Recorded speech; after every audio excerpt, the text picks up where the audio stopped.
अस्सलाम वालेकुम dear students, उम्मीद है आप ठीक होंगे, खैरियत से होंगे। आज का हमारा जो लेक्चर है वो डिस्प्ले का है।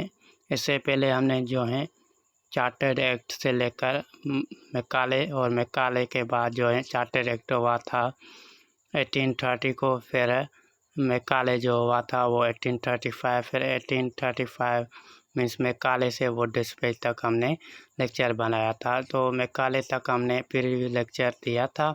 आज जो है वो डिस्प्ले जो है 1854 का जो है ये रिकॉर्ड कर रहे हैं।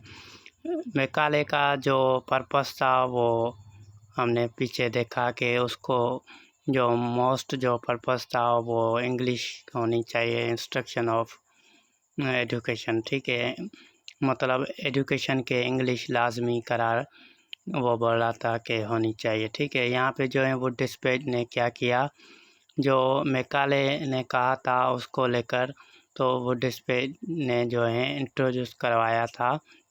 इसको क्या इंट्रोड्यूस बाय चार्ल्स वुड कहा जाता है इन 1854, ठीक है। इसको क्या lead foundation for Indian education system भी कहा जाता है।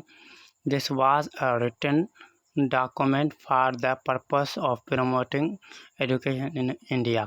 ये जो है फर्स्ट था वुड डिस्प्ले चार्ल्स वुड ने करवाया, रिटन डॉक्यूमेंट्स था ये। इसको क्या रिटन डॉक्यूमेंट्स कहते हैं कि जो तालीम है उसको आगे करने के लिए, उसको प्रमोट करने के लिए क्या इसको रिटन डॉक्यूमेंट्स कहा जाता है। It was the first comprehensive plan for the spread of education in India. ये जो है पहला जो है कंप्रेहेंस था, प्लान था जो एजुकेशन के लिए बनाया गया था, इंडिया में जो है एजुकेशन फैलाई जाए, ठीक है। It was considered as the Magna Carta of English education in India. इसको जो है Magna Carta English education India का माना जाता है। Sir Charles Wood was the president of the board of control of the company in 1854। Charles Wood जो थे वो ये जो है बोर्ड की जो है कंपनी थी उसके प्रेसिडेंट भी थे, ठीक है। He sent a dispatch to the governor general of India.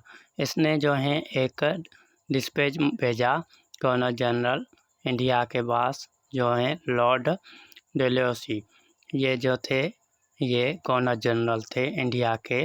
वो डिस्प्ले ने जो है इसको डॉक्यूमेंट्री जैसे उस टाइम एप्लीकेशन होती थी, तो इसने एप्लीकेशन भेजी रिटन डॉक्यूमेंट्स में, किसको, लॉर्ड डेलहौसी को। और इसकी जो रिकमेंडेशन थी, मास ऑफ एजुकेशन इसको कहा जाता है। मास ऑफ एजुकेशन का जो इसने कहा था कि एक मास ऑफ एजुकेशन होनी चाहिए, मतलब इसका मकसद था एजुकेटेड एवरी क्लास, मतलब हर क्लास को पढ़ाया जाए, प्राइमरी से जो है लेकर सेकेंडरी, ठीक है, और हायर सेकेंडरी तक। इसका जो मकसद था प्राइमरी टू यूनिवर्सिटी तक, ठीक है। लैंग्वेज जो थी वो इंग्लिश और पढ़ने की कल्चर थी, ठीक है। इसका मतलब लोकल लैंग्वेज जो बोली जाती हैं हर एक ज़ुबान में, ठीक है। और इसका ये भी मकसद था कि जो प्राइमरी हो वो नेटिव लैंग्वेज में हो, मतलब जो खुद की ज़ुबान हो, और जो सेकेंडरी एजुकेशन हो वो इंग्लिश में होनी चाहिए। और government school in every district means her city में जो है गवर्नमेंट स्कूल होना चाहिए। जैसे कि अब जो है हमारे हर सिटी में गवर्नमेंट स्कूल्स जो हैं वो मौजूद हैं, तो ये भी इनकी वजह से, क्योंकि ये वो डिस्पैच ने चार्ल्स ने कहा था, ठीक है। और कम्युनिटी फॉर एवरी प्रोविंस, हर जो है सूबे के लिए जो है कम्युनिटी बनाई जाए। और grant for private school, grant का मतलब है फंड वगैरह जो है वो प्राइवेट स्कूलों को दिया जाए। Focus women education in India, और इसने कहा इंडिया में जो है औरतों की तालीम पे भी तवज्जो दिया जाए ताकि फीमेल्स जो हैं वो भी एजुकेटेड बन सके।